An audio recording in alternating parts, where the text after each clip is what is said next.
प्रिय दर्शकों, सादर नमस्कार। अनगिनत गुणों के मालिक की जीवन से अद्भुत सीख के लिए आपके समक्ष आज मैं प्रस्तुत करने जा रहा हूं एक केस स्टडी जो आपके जीवन को प्रेरित करने के लिए कार्य करेगा।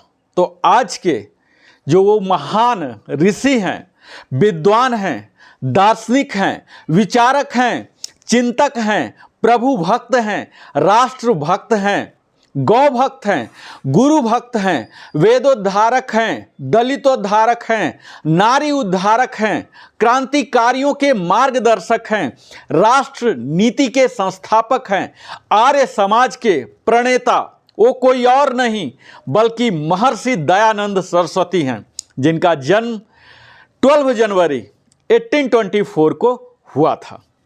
यदि ऋषि दयानंद सरस्वती के ग्रंथों व विचारों पर हम सब चल पाते हैं तो राष्ट्र पुनः विश्वगुरु, गौरवशाली, वैभवशाली, शक्तिशाली, संपन्नशाली, सदाचारी और महान बन जाए।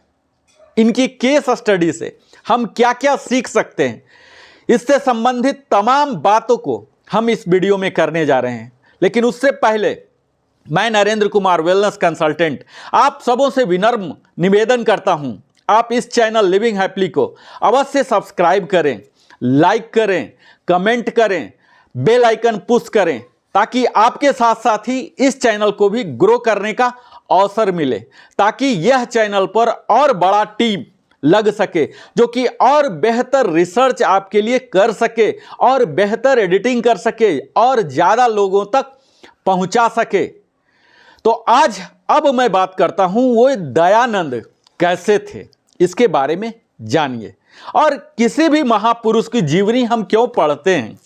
इसलिए नहीं कि परीक्षा देना है, कहीं लिख देना है, इसलिए कि उनके अनेक गुणों में से कौन सी गुण हमें ज़्यादा पसंद आई, किसे हमें उतारना चाहिए। अगर आपको वह गुण पसंद आ रहा है तो निश्चित ही है आप आचरण में उतारेंगे। उसके पहले यह जरूरी है कि उनके सारे गुणों से तो हम अपने आप को अवगत अवश्य ही बना लें। तो ये दयानंद कैसे थे? कोई प्रभु भक्त होता है तो विद्वान नहीं होता, कोई विद्वान होता है तो योगी नहीं होता, और कोई योगी होता है तो सुधारक नहीं होता, कोई सुधारक है तो दिलेर नहीं, और कोई दिलेर है तो ब्रह्मचारी नहीं, कोई ब्रह्मचारी है तो वक्ता नहीं, कोई वक्ता है तो लेखक नहीं, कोई सदाचारी है तो परोपकारी नहीं, कोई परोपकारी है तो कर्मठ नहीं, और कोई कर्मठ है तो त्यागी नहीं, कोई त्यागी है तो देशभक्त नहीं, और कोई देशभक्त है तो फिर वेद भक्त नहीं, और वेद भक्त है तो उदार नहीं, और कोई उदार है तो शुद्धाधारी नहीं, और कोई शुद्धाधारी है तो योद्धा नहीं, और कोई योद्धा है तो सरल नहीं, और कोई सरल है तो सुंदर नहीं, और कोई सुंदर है तो बलिष्ठ नहीं, और कोई बलिष्ठ है तो दयालु नहीं, और कोई दयालु है तो संयमी नहीं। परंतु यदि आप ये सभी गुण एक ही व्यक्ति में देखना चाहते हैं तो वह व्यक्ति हैं महर्षि दयानंद सरस्वती। इनकी बारे में आप जानें, ये सारे गुण इनमें साक्षात आपको देखने को मिलेगी। तो आइए हम उसी युगांतकारी, विश्वात्मा, दया के सागर ब्रह्मर्षि दयानंद सरस्वती को अपनी श्रद्धांजलि अर्पित करते हैं और उनकी जीवनी पर एक सरसरी निगाह नजर देते हैं, जिसमें मैं प्रमुखतः उनसे जुड़ी कुछ खास बिंदु को आपके सामने लाऊंगा। उनकी आयु मात्र 59 ईयर, 59 वर्ष के ही वो रहे, यानी कि 1824 में वो पैदा हुए और 1883 में उनका देहावसान हो गया। अगर उनके प्रारंभिक जीवन की बात की जाए तो आर्य समाज के संस्थापक और सामाजिक सुधारक, सोशल रिफॉर्मर स्वामी दयानंद सरस्वती का जन्म हिंदू पंचांग के अनुसार फागुन माह के कृष्ण पक्ष की 10वीं तिथि में एक ब्राह्मण परिवार में हुआ था। स्वामी दयानंद सरस्वती के बचपन का नाम मूल शंकर था। चूंकि वो मूल नक्षत्र में पैदा हुए थे और भगवान शिव में गहरी आस्था रखने के कारण इनके माता पिता इनका नाम मूलशंकर रखे थे। जन्म 12 फरवरी को हुआ था टंकारा में 1824 ईस्वी में, मोरबी, जो कि मुंबई के मोरबी रियासत के तहत आता था उस टाइम, उसी के पास कठियावाड़ क्षेत्र था जो कि जिला राजकोट में पड़ता था, गुजरात में हुआ था। और उनके पिता का नाम था करसन जी लालजी तिवारी और मां का नाम था यशोदाबाई। उनके पिता एक कर कलेक्टर थे और ब्राह्मण परिवार के समृद्ध और प्रभावशाली व्यक्ति हुआ करते थे। क्योंकि इनका जन्म धनु राशि और मूल नक्षत्र में हुआ था, इसीलिए स्वामी दयानंद सरस्वती का असली नाम मूलशंकर रखा गया था और उनका प्रारंभिक जीवन बड़ा ही आराम से बीता था। धीरे धीरे आगे चलकर एक पंडित बनने के लिए वे संस्कृत, वेद, शास्त्रों व अन्य तमाम धार्मिक पुस्तकों के अध्ययन में लग गए। अपनी छोटी बहन और चाचा के हैजे के कारण मृत्यु हो गई थी। उन्होंने देखा था कि किस तरह से जीवन मरण से संघर्ष कर रहे हैं। उस घटना के बाद उस अर्थ पर गहराई से सोचने लगे और ये विवश हो गए। ऐसे प्रश्न करने लगे जिनसे उनके माता पिता चिंतित रहने लगे और तब उनके माता पिता ने निर्णय लिया कि इनका विवाह किशोरावस्था के प्रारंभ में ही कर दिया जाए, जो कि उस समय का एक आम प्रथा हुआ करता था। लेकिन बालक मूलशंकर ने निश्चय किया कि विवाह उनके लिए नहीं बना है और वे 1846 में सत्य की खोज में निकल पड़े। अब अगर उनके ज्ञान की खोज की यात्रा पर बात करते हैं प्रारंभिक उनकी घटना के बाद, तब फागुन कृष्ण संवत 1854 में शिवरात्रि के दिन उनके जीवन में एक नया मोड़ आया। वे घर से निकल पड़े और यात्रा करते हुए वे गुरु विरजानंद के पास पहुंचे। गुरुवर ने उन्हें पाणिनि व्याकरण, पातंजल योग सूत्र तथा वेद वेदांग का अध्ययन कराया। गुरु दक्षिणा में उन्होंने मांगा, विद्या को सफल कर दिखाओ, परोपकार करो, मतांतरों की अविद्या को मिटाओ, वेद के प्रकाश से इस अज्ञान रूपी अंधकार को दूर करो, वैदिक धर्म का आलोक सर्वत्र विकीर्ण करो, यही तुम्हारी गुरु दक्षिणा है। उन्होंने अंतिम शिक्षा दी। मनुष्यकृत ग्रंथों में ईश्वर और ऋषियों की निंदा है, ऋषिकृत ग्रंथों में ऐसा नहीं है। हालांकि गुरु गिरजानंद जी के पास जो ज्ञान था वह पूर्ण नहीं था, क्योंकि पूर्ण ज्ञान तो सिर्फ तत्वदर्शी संत ही बता सकते हैं। महर्षि दयानंद ने अनेक स्थानों की यात्रा की। उन्होंने हरिद्वार में कुंभ के अवसर पर पाखंड खंडनी पताका फहराई। उन्होंने अनेक शास्त्रार्थ किए, स्क्रिप्चर डिस्कशन किए। वे कलकत्ता में बाबू केशव चंद सेन तथा देवेंद्रनाथ ठाकुर के संपर्क में आए और यहीं से उनके पूरे वस्त्र पहनना और हिंदी में बोलना और लिखना सब में बदलाव आ गया। और यही उन्होंने तत्कालीन वायसराय को कहा था, मैं चाहता हूं विदेशियों का राज्य भी पूर्ण सुखदायक नहीं है, परंतु भिन्न भिन्न भाषा, पृथक पृथक शिक्षा जो थी उस समय, अलग अलग व्यवहार का छूटना अति दुष्कर है, बिना इसके संभव नहीं होता है। तो अब मैं बात करूंगा आर्य समाज की स्थापना से जुड़ी घटनाओं के बारे में। ओम को आर्य समाज में ईश्वर का सर्वोत्तम और उपयुक्त नाम माना जाता है। महर्षि दयानंद ने चैत्र शुक्ल प्रतिपदा संवत 1874 को गिरिगांव मुंबई में आर्य समाज की स्थापना की थी। आर्य समाज के नियम और सिद्धांत प्राणी मात्र के कल्याण के लिए है।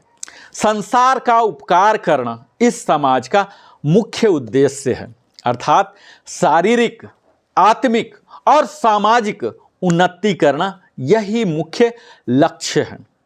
उनकी जो मुख्य कृति है, जो पुस्तक है, ग्रंथ है, उसका नाम है सत्यार्थ प्रकाश।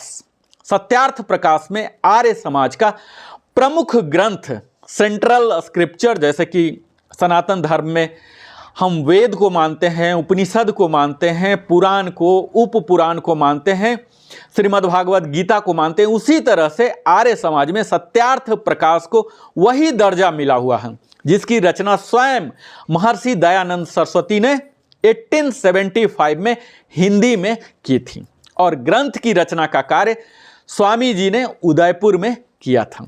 लेखन स्थल पर आज भी सत्यार्थ प्रकाश भवन बना हुआ है। इसकी संरचना, जो सत्यार्थ प्रकाश की संरचना है, यह 14 समुल्लास, जिसे आप चैप्टर, अध्याय कह सकते हैं, ये विभिन्न विषयों पर विचार करता है, जिसमें कुछ विचार इस प्रकार हैं: बाल शिक्षा, अध्ययन अध्यापन कैसा हो, विवाह एवं गृहस्थ जीवन कैसा हो, वानप्रस्थ क्यों हो, संन्यास राजधर्म क्या है, ईश्वर क्या है, इनकी प्राप्ति कैसे की जा सकती, सृष्टि की उत्पत्ति कैसे हुई है, बंध मोक्ष क्या है, आचार अनाचार क्या है, आर्यावर्त देशीय मतमांतर क्या है, ईसाई मत क्या है, इस्लाम धर्म क्या है। इस तरह से तमाम विषयों में बहुत ही गहराइयों से उन्होंने विचार को रखा है। अभी मैं थोड़ा सा उनके समुल्लास जो चैप्टर हैं उनके वर्ण विषय को मैं बताता हूं कि पहला चैप्टर जो उनका है वो ईश्वर के ओंकार आदि नामों की व्याख्या करता है, और दूसरा चैप्टर है संतानों की शिक्षा किस प्रकार की जाए, उनकी ग्रूमिंग कैसे की जाए, कुशल पेरेंटिंग कैसे की जाए, और तीसरे चैप्टर में है ब्रह्मचर्य, पठन पाठन व्यवस्था क्या हो हमारे राष्ट्र का, सत्यासत्य ग्रंथों के नाम और पढ़ने पढ़ाने की रीति क्या हो, उसमें कहाँ कहाँ सुधार की गुंजाइश है, क्योंकि वो एक समाज सुधारक थे, तो इसीलिए वह लगभग हर विषयों पर अपने विचार इस पुस्तक में, इस ग्रंथ में उद्धृत किया था। चौथा अध्याय है जो कि विवाह और गृहस्थाश्रम, जो वर्ण है हमारे 4, इन पर टारगेट करता है। पांचवा है वानप्रस्थ और संन्यासम, संन्यास आश्रम की विधि क्या होनी चाहिए, क्यों प्रारंभ करना चाहिए, कैसे करना चाहिए, इसके बारे में डिटेल्स वहाँ। छठा है राजधर्म, जो भी राजकाज एडमिनिस्ट्रेटिव जॉब में है उनके लिए किस तरह की ड्यूटी रोल होनी चाहिए। सातवां है वेद एवं ईश्वर, यानी कि ईश्वर तक पहुंचने के लिए वेद का अध्ययन करना क्यों आवश्यक है, किस प्रकार किया जाए ताकि ईश्वर की प्राप्ति में यह वेदाध्ययन पूरा कर सके। और अगर आप आस्तिक हैं, अगर वेद में आस्था रखते हैं, तो निश्चित ही है वेद ही एकमात्र ऐसा रास्ता है जो कि आपको ईश्वर तक, यानी कि मुक्ति का रास्ता प्रशस्त कर सकता है। 8वां अध्याय है जगत की उत्पत्ति कैसे हुई, क्यों हुई, क्या कारण है, कौन करने वाले हैं, इसकी स्थिति क्या है, और प्रलय कब होगा, प्रलय क्यों होता है, ये तमाम बातों पर 8वें अध्याय पर जिक्र किया गया। 9वें अध्याय में विद्या, अविद्या, बंध और मोक्ष की व्याख्या की गई है। हमेशा हम सनातन धर्म में सुनते रहते हैं कि मोक्ष क्या है, तो अगर मोक्ष के बारे में जानना चाहते हैं, उसके राह को अनुभव करना चाहते हैं, उस रोड मैप को फॉलो करना चाहते हैं, तो अवश्य ही आपको 9वां अध्याय पढ़ना चाहिए। और 10वां अध्याय में उन्होंने आचार अनाचार भक्षा भक्ष आदि विषयों पर, क्या हमारे इथिक्स होना चाहिए, क्या वैल्यू सिस्टम होनी चाहिए हमारे जीवन में, उनकी तमाम विषय जो हर चैप्टर में मुल्लास में है, आज के समय में भी 100% प्रासंगिक है। और 11वें अध्याय में अध्यावर्तीय मतमांतर का खंडन मंडन किया गया है, जहां भी रूढ़वादी है उसका खंडन भी उन्होंने करने से बाज नहीं आया है। और 12वां में चावर्क बौद्ध और जैन मत को भी उन्होंने रखा है। और 13वें में ईसाईयत जो बाइबल के बारे में रखा है, उनके मूल बिंदुओं को भी प्रकट किए हैं। और 14वें अंतिम में इस्लाम क्या है, मुसलमान का मत, यानी कि उनके जो कुरान हैं केंद्रीय स्क्रिप्चर जो सेंट्रल स्क्रिप्चर हैं, उस कुरान की महत्वपूर्ण जानकारियों को भी उन्होंने यहाँ वर्णित किया है। अब तो यह हो गया उनकी कृति, क्या क्या बताए। आप देख ही पा रहे होंगे कि कितना वाइड रेंज ऑफ वैरायटी उनके ज्ञान में रहा है। तो आप सोच सकते हैं कि कोई भी विषय जो इस सांसारिक जीवन में और इस सांसारिक के परे जो कुछ भी विषय है, इस सब को टच करता ही नहीं बल्कि गहराई से व्याख्या भी करता हूँ। उनके हत्या का एक षड्यंत्र रचा गया था, जिसमें ऐसा माना जाता है कि तत्कालीन जो ब्रिटिश सरकार थी उसका बहुत ही बड़ा हाथ था। हुआ ऐसा था कि वो एक महाराजा के पास जाते थे, उनसे बड़ी मित्रता थी, जो कि महाराज जसवंत सिंह थे, जोधपुर में रहते थे। उनके पास अक्सर जाया करते थे। एक समय की बात है, निमंत्रण पर वो गए, जो कि समय था 30 अक्टूबर 1883। निमंत्रण पर गए। जब वहाँ गए तो नित्य ही प्रवचन करते थे, क्वेश्चन आंसर होते थे, ये सब होते थे। और प्रवचन सुनते सुनते महाराज जसवंत सिंह भी विभोर हो जाते थे, उनके बड़े ही अनुयायी थे। कई बार वो राजमहल में भी दयानंद सरस्वती रहे थे। और वहीं पर उन्होंने देखा कि एक नन्ही नाम की वैश्या है, जो उस राजकाज में महाराज यशवंत सिंह को बड़े ही अनावश्यक रूप से हस्तक्षेप कर रही है। और इस हस्तक्षेप के कारण उनके राजकाज में बहुत ही अधिक प्रभाव पड़ रहा, कुप्रभाव पड़ रहा। और स्वामी जी को यह बहुत बड़ा बुरा लगा और उन्होंने महाराज को अकेले में ले जाकर बड़े ही विनम्रता से समझाया, स्वीकार करवाया। और उन्होंने, महाराज ने उस बात को मानते हुए उस वैश्या से संबंध भी तोड़ लिए। पर इस नन्ही स्वामी जी के बहुत विरुद्ध हो गई। और वही स्वामी जी के रसोइया, जो कलिया नाम का या जगन्नाथ भी उसका नाम था, उसके दूध में पिसा हुआ कांच डलवा दी। और जैसे स्वामी जी पिए, कुछ ही देर के बाद उनका हालत खराब होने लगा। हालांकि नन्ही थोड़े देर के बाद अपराध बोध हुआ, वो स्वीकार की, स्वामी से क्षमा मांगी, पर बहुत ही देर हो चुका था। उदार हृदय स्वामी जी ने उसे राह खर्च देकर, जीवन यापन के लिए 500 रुपया देकर, पुलिस से बचने के लिए सब प्रबंध कराकर उसे विदा कर दिए। बाद में स्वामी जी को जोधपुर के अस्पताल में भर्ती कराया गया। और वहाँ संबंधित चिकित्सक भी जो हैं वह भी संदिग्ध थे, शक के दायरे में रहे। उन पर यह भी आरोप था कि उन्होंने इलाज के नाम पर जो औषधि इस्तेमाल किया, स्वामी जी के लिए हल्का हल्का विष पिलाते रहे। और बाद में स्वामी जी की तबीयत बहुत खराब होने लगी तो उन्हें अजमेर के अस्पताल में लाया गया, लेकिन तब तक बहुत ही विलम्ब हो चुका था और अंततः स्वामी जी को बचाया नहीं जा सका। तो इस संपूर्ण घटनाक्रम में आशंका यही है कि वैश्या को उभारने और चिकित्सक को बरगलाने का कार्य उस ब्रिटिश सरकार के इशारे पर ही किसी अंग्रेज सरकार ने ही, अंग्रेज अधिकारी ने ही किया होगा। अन्यथा एक साधारण वैश्या के लिए यह संभव नहीं था कि अपने बलबूते पर स्वामी दयानंद सरस्वती जैसे सुप्रसिद्ध और लोकप्रिय व्यक्ति के विरुद्ध ऐसा कोई षड्यंत्र करने के लिए विचार भी कर सके। बिना किसी प्रोत्साहन और संरक्षण के चिकित्सा भी ऐसा दुस्साहस नहीं कर पाते। तो अंततः उनकी मृत्यु हो गई। इनकी मृत्यु 30 अक्टूबर 1883 में अजमेर में हुई थी। इनकी पुस्तक श्री मध्यानंद प्रकाश के पृष्ठ 443 में लिखा है कि दयानंद को 15 डेज तक अतिसार, दस्त लगे रहे, हिचकियां लगी रही, पेट को हाथ लगाने की भी हिम्मत नहीं होती थी, इतना दर्द होता था। इसी पुस्तक के 444 पेज में आंशिक विवरण है कि अंत समय में उनके कंठ में छाले हो गए थे, जीभ पर छाले हो गए थे, मुख में छाले हो गए थे, माथे पर, सिर पर छाले पड़ गए थे।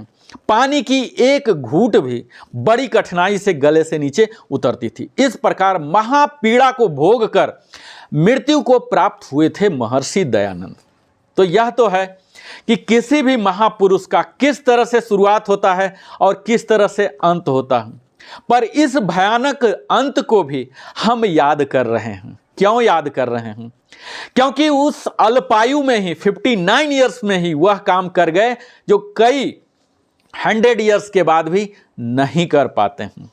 तो समय थोड़ा होना, अल्पावधि होना, यह महत्व नहीं है।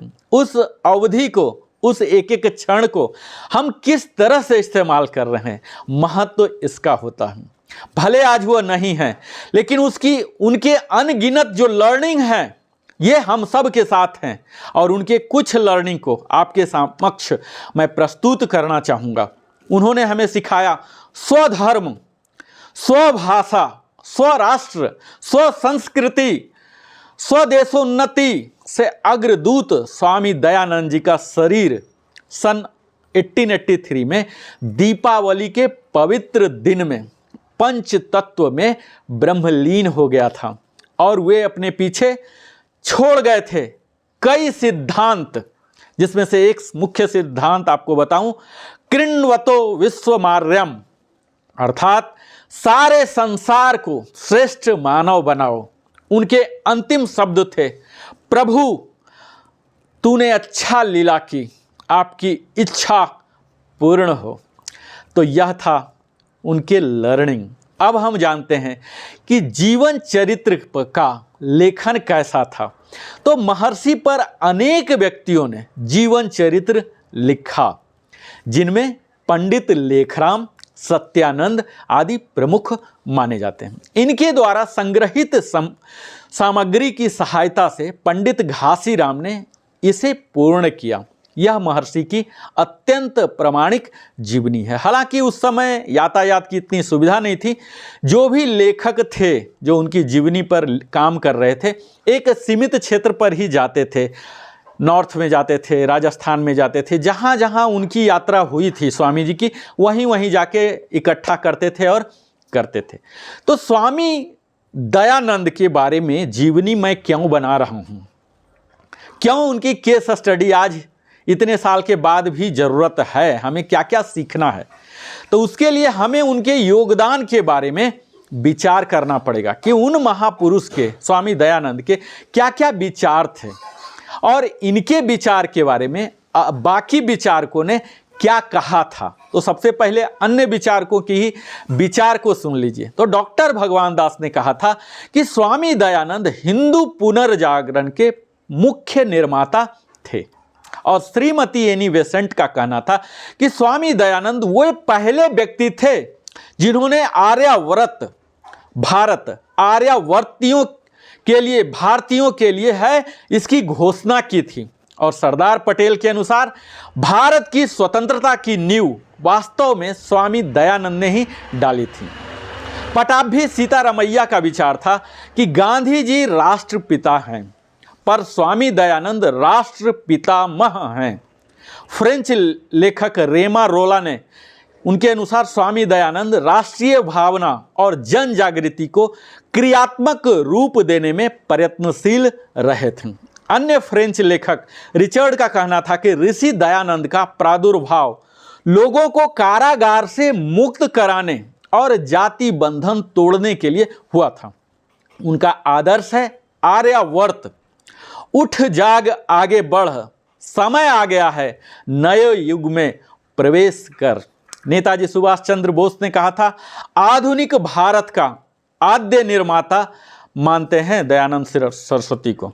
अमेरिका की मदम बेलेस्की ने आदि शंकराचार्य के बाद बुराई पर सबसे निर्भीक प्रहारक माना था। और सैयद अहमद खां के शब्दों में स्वामी जी ऐसे विद्वान और श्रेष्ठ व्यक्ति थे जिनका अन्य मतावलंबी भी सम्मान करते थे। Across the religion, across the community ये पसंद किए जाते थे। ऐसे स्वामी हमारे महर्षि जी थे। वीर सावरकर भी कहे थे कि महर्षि दयानंद संग्राम के सर्वप्रथम योद्धा थे। लाला लाजपत राय ने कहा था कि स्वामी जी ने हमें स्वतंत्र विचारना, बोलना और कर्तव्य पालन सिखाया था। अगर इनके लेखन व साहित्य पर ध्यान दिया जाए तो स्वामी दयानंद ने कई धार्मिक और सामाजिक पुस्तकें अपनी जीवन काल में लिखी थी।